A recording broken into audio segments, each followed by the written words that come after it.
Hello everyone and welcome to Hill Street. Today's story is Saving Mother by Alex J. Hickey.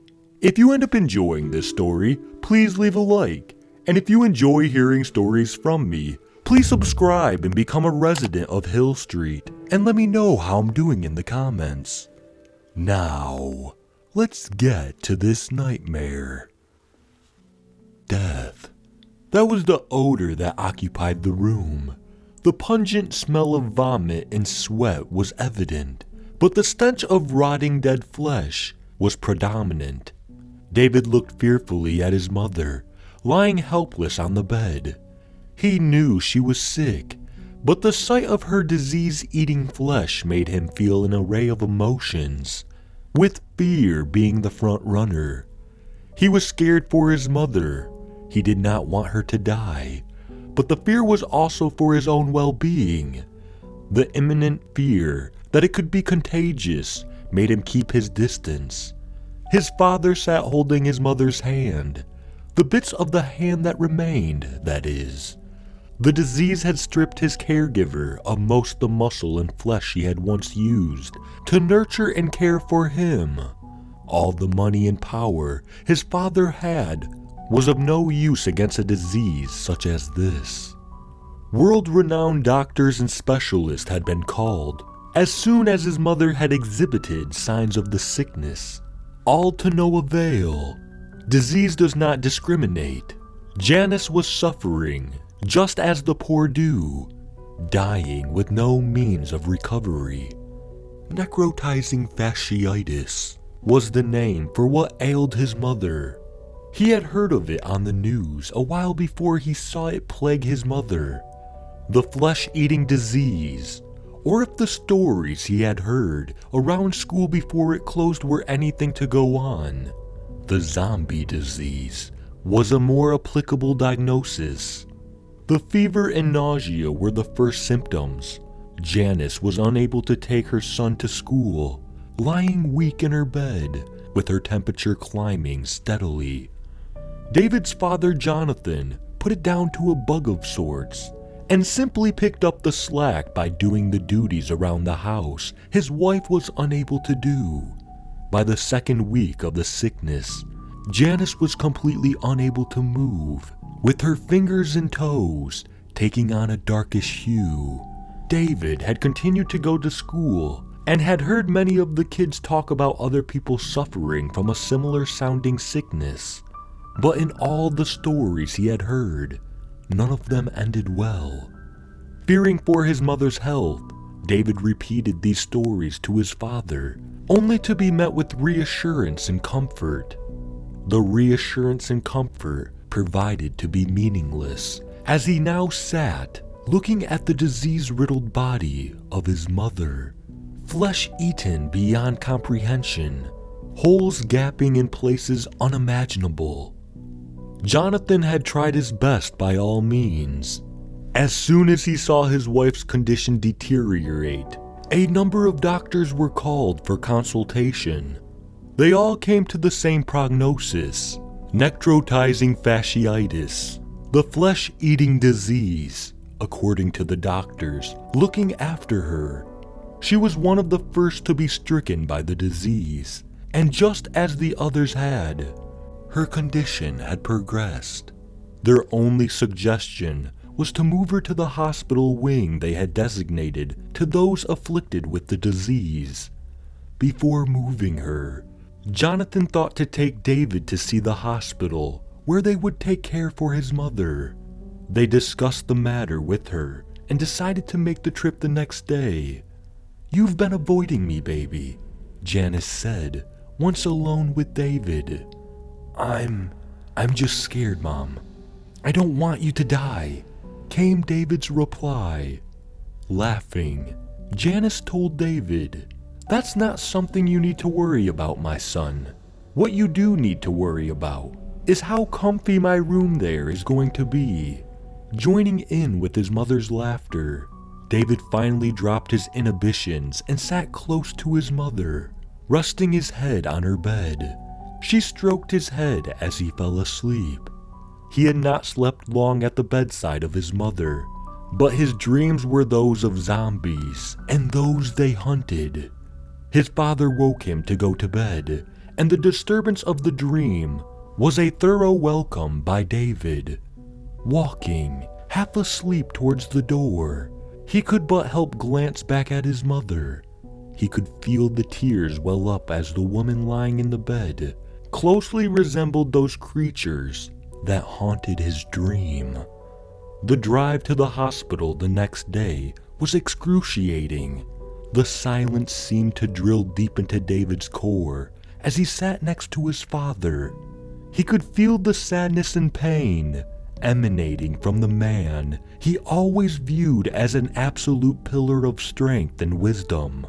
When the journey had finally ended and they sat in the car parked outside of the hospital, David suddenly burst into tears.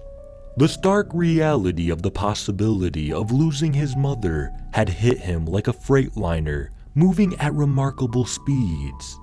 His father hesitated for a second, unsure of what the appropriate response would be, given that he too felt so unable to do anything. He wanted to cry too. He held his son. The two embraced tightly and said nothing. No words could have helped either feel better. The dark clouds drifting in the sky outside them closely resembled the way both of them felt inside, cold and lost. The bright lights in the hospital corridor beat down on them. They winced as they walked in, waiting for their eyes to adjust. "Good morning. We are here to view and book a room in the CDC wing, please," Jonathan asked. We're sorry to inform you. There has been an incident in the CDC room, sir. We're not accepting any new patients at the moment." "What? That's preposterous. What kind of incident?" Jonathan shouted at the nurse. Before she could answer, the doors to the CDC wing burst open, and what looked like the remains of a man ran through the doors, leaving footprints of blood behind him. He lunged at the woman seated on the chairs outside the Center of Disease Control, and people were too shocked to respond. Pinning her down, Jonathan and David could see the sick man biting and clawing at the woman's face. Blood and flesh flew everywhere. He had more holes in him than flesh.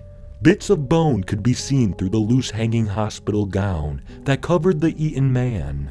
The disease had all but devoured his body, and it was a miracle that he was able to move. "Does that answer your question, sir?" the nurse screeched as she made a beeline for the exit. Dragging David, Jonathan followed the panicked crowds through the door and towards the car park. The only people left in the hospital was the zombie-looking individual and his victim. Well, what was left of her after he had eaten his fill and pulled all of her intestines out through the hole he had chewed in her stomach. Rushing to get in the car, David and Jonathan said nothing as they ran and pushed through the crowds to get where they were going. Locking themselves in their car, they merely sat where they were, not moving and not saying anything. Bursting into tears once again, David was the one to finally break the silence. "We have to get home to Mom, Dad." As they pull into the driveway, Jonathan had already begun giving David instructions. "As soon as we get in, you need to go up to your room and pack a bag. We're going straight to the airport and getting on a plane to India. Your Uncle Karan mentioned something about doctors working on stuff like this there. We'll take your mother, and this will be all sorted out. Come straight to the room when you've packed." Almost as soon as the car was stationary, David leapt out of the car and ran up the driveway and into the house. Jonathan was close behind. As Jonathan made his way into his bedroom, he could hear his son cursing and banging his cupboard doors. He too would pack a bag for him and his wife, and they would leave to a safer place. Having finished packing some clothes into a bag, David closed it and ran out of his room. The tears had begun to dry, and a smile crept over his face at the thought of the three of them flying to India to make Mom better. Who knows? Maybe Uncle Karan would be waiting at the airport for them. Bursting through the door of his parents' room, the smile that had recently formed once again dissolved to tears. There would be no trip to the airport, let alone India. Straddling her husband in their bed, David could see his mother. Her head was buried in her husband's chest as she feasted. Jonathan's hand dangled off the bed, drenched in his own blood. The only thing David could hear over his loud breath was the grotesque sound of his mother chewing and slurping the bits of flesh and blood she was stuffing her face with. Standing there frozen, David saw his mother turn to face him. What now looked him in the eye was not his mother. Blood dripping from its chin, dead eyes staring. It stood up, leaving Jonathan laying on the bed with holes chewed in his body. David felt his legs give out. "Mom," he said weakly, tears streaming down his cheeks, hoping something inside of the creature would hear and recognize her son, and perhaps grant him mercy. The ground seemed to shake as it took a step towards him.